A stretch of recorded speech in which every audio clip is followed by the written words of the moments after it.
Praise the Lord. Greetings to you all in the name of our Lord and Savior Jesus Christ. Today's Bible verse, the book of Daniel chapter 6 verse 27.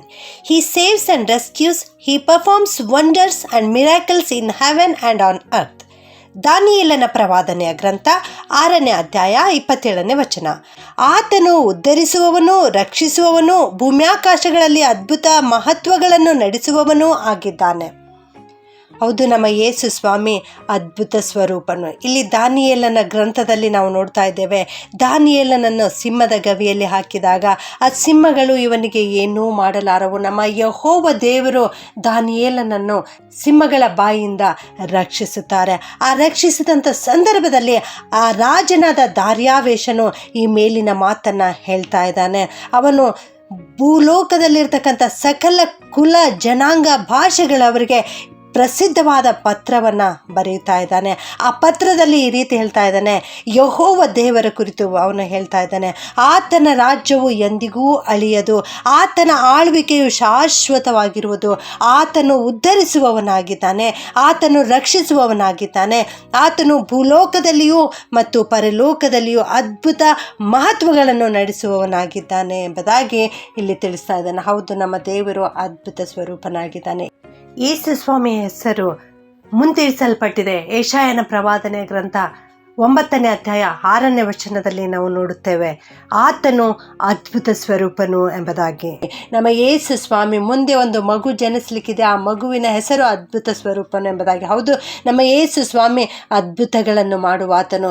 ಈ Christmas ಸಂದರ್ಭದಲ್ಲಿ ಆತನ ಜನನವನ್ನು ನಾವೆಲ್ಲರೂ ಜ್ಞಾಪಿಸಿಕೊಳ್ಳುತ್ತಾ ಇದ್ದೇವೆ.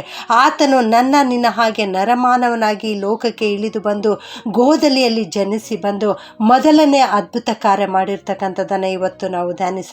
ಅದನ್ನು ಯೋಹಾನನು ಬರೆದ ಸುವಾರ್ತೆ 2ನೇ ಅಧ್ಯಾಯ 1ರಿಂದ 12ನೇ ವಚನಗಳಲ್ಲಿ ನಾವು ನೋಡುತ್ತೇವೆ. ನಮ್ಮ ಯೇಸು ಸ್ವಾಮಿ ಅದ್ಭುತಗಳನ್ನು ಮಾಡುವ ಆತನು ಅಂದು ಅಲ್ಲಿ ಕಾನಾ ಊರಿನ ಮದುವೆಯಲ್ಲಿ ಪಾಲ್ಗೊಳ್ಳಲಿಕ್ಕೆ ಹೋಗಿದ್ದರು.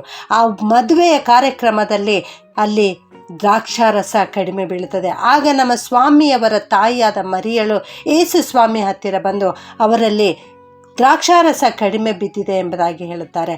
ಆಗ ನಮ್ಮ ಯೇಸು ಸ್ವಾಮಿ, ಅಮ್ಮ, ನನ್ನ ಸಮಯ ಇನ್ನೂ ಬಂದಿಲ್ಲ ಎಂಬುದಾಗಿ ಹೇಳುತ್ತಾರೆ. ಆದರೂ ಕೂಡ ಆಕೆ ಕೆಲಸದವರ ಹತ್ತಿರ ಹೋಗಿ ಆತನು ನಿಮಗೆ ಏನು ಹೇಳುತ್ತಾನೋ ಅದನ್ನು ನೀವು ಮಾಡಿರಿ ಎಂಬುದಾಗಿ ಹೇಳುತ್ತಾರೆ. ಆಗ ಯೇಸು ಸ್ವಾಮಿ ಕೆಲಸದವರಿಗೆ ಅಲ್ಲಿರುವ ಕಲ್ಲಿನ ಬಾನೆಗಳಲ್ಲಿ ನೀರು ತುಂಬಿಸಲು ಹೇಳುತ್ತಾರೆ. ಅದನ್ನು ತೆಗೆದುಕೊಂಡು ಹೋಗಿ ಔತಣದ ಪಾರುಪತ್ಯಗಾರನಿಗೆ ಕೊಡಲಿಕ್ಕೆ ಹೇಳುತ್ತಾರೆ. ಅದು ತುಂಬ ರುಚಿಕರವಾದ ದ್ರಾಕ್ಷಾರಸವಾಗಿ ಮಾರ್ಪಟ್ಟು ಹೊಂದಿತ್ತು ಪ್ರಿಯರೇ. ಹೌದು, ನಮ್ಮ ಯೇಸು ಸ್ವಾಮಿ ಅದ್ಭುತಗಳನ್ನು ಮಾಡುವ ಆತನು. ಅಲ್ಲಿ ಯಾಕೆ ದ್ರಾಕ್ಷಾರಸ ಕಡಿಮೆ ಬಿತ್ತು ಎಂಬುದಾಗಿ ನಾವು ನೋಡುವುದಾದರೆ, ಮೊದಲನೆಯ ಉದ್ದೇಶ ಅಲ್ಲಿಂದಲೇ ನಮ್ಮ ಯೇಸು ಸ್ವಾಮಿಯ ಕಾರ್ಯಗಳು ಪ್ರಾರಂಭವಾಗಬೇಕಾಗಿತ್ತು. ಎರಡನೆಯ ಉದ್ದೇಶ ನಮ್ಮ ಯೇಸು ಸ್ವಾಮಿಯ ಮಹಿಮೆ ಅಲ್ಲಿ ತೋರ್ಪಡಿಸಬೇಕಾಗಿತ್ತು. ಮತ್ತು ಮೂರನೆಯ ಉದ್ದೇಶ ಶಿಷ್ಯರು ಆತನಲ್ಲಿ ನಂಬಿಕೆ ಇಡಬೇಕಾಗಿತ್ತು. ಹೌದು ನನ್ನ ಪ್ರಿಯ ದೇವಜನರೇ, ಇಂದು ನೀನು ಆತನಲ್ಲಿ ನಂಬಿಕೆ ಇಡುತ್ತಾ ಇದೆಯಾ? ಆತನು ಅದ್ಭುತ ಸ್ವರೂಪನಾಗಿ ಇಂದು ನಿನ್ನ ಮನೆಯಲ್ಲಿ, ನಿನ್ನ ಕುಟುಂಬದಲ್ಲಿ, ನಿನ್ನ ಹೃದಯದಲ್ಲಿ ಜನಿಸಲಿಕ್ಕೆ ಬಯಸ್ತಾ ಇದ್ದಾರೆ. ನೀನು ಆತನನ್ನು ಸಂಪೂರ್ಣವಾದ ಹೃದಯದಿಂದ ನಂಬುವುದಾದರೆ ಇಂದೇ ಈ ಹೊತ್ತೆ ನಿನ್ನ ಮನೆಯಲ್ಲಿಯೂ ಕೂಡ, ನಿನ್ನ ಕುಟುಂಬದಲ್ಲಿಯೂ ಕೂಡ ಅದ್ಭುತ ಕಾರ್ಯ ಜರುಗಲಿಕ್ಕಿದೆ. ಪ್ರಾರ್ಥನೆ ಮಾಡಿಕೊಳ್ಳೋಣ.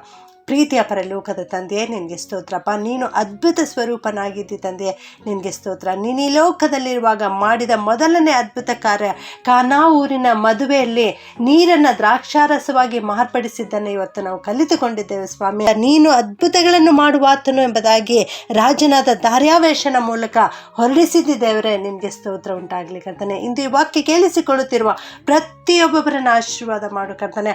ಅವರ ಕುಟುಂಬದಲ್ಲಿಯೂ, ಅವರ ಜೀವನದಲ್ಲಿಯೂ, ಅವರ ಮಕ್ಕಳ ಉದ್ಯೋಗದಲ್ಲಿಯೂ, ಅವರ ಮಕ್ಕಳಲ್ಲಿಯೂ ಕರ್ತನೆ ಅದ್ಭುತ ಕಾರ್ಯಗಳು ನೆರವೇರಲಿಕ್ಕಾಗುವಂತೆ ಕೃಪೆ ಮಾಡಬೇಕಾಗಿ ಈ ಪ್ರಾರ್ಥನೆಯನ್ನು ಯೇಸುವಿನ ನಾಮದಲ್ಲಿ ಬೇಡುತ್ತೇನೆ ತಂದೆಯೇ. ಆಮೆನ್.